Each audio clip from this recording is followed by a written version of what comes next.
галерея әдісі арқылы сабағымыздың тақырыбын анықтаймыз. Қош келдіңіздер.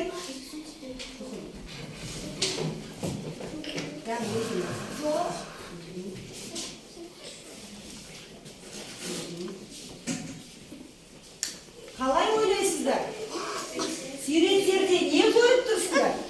Қыз көріп тұрмыз, я? Бұл қай мезгілі? Суреттерде.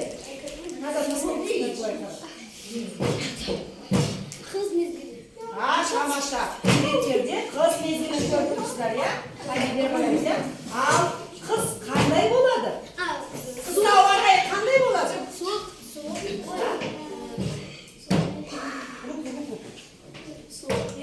Тамаша. Қыста не жауады? Қар қандай? Қар қандай? Неге түсі жоқ?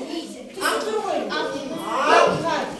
Тамаша балалар. Сонымен бүгінгі біздің тақырыбымыз не екен? Тамаша деген тақырыбымыз қыс мезгілі.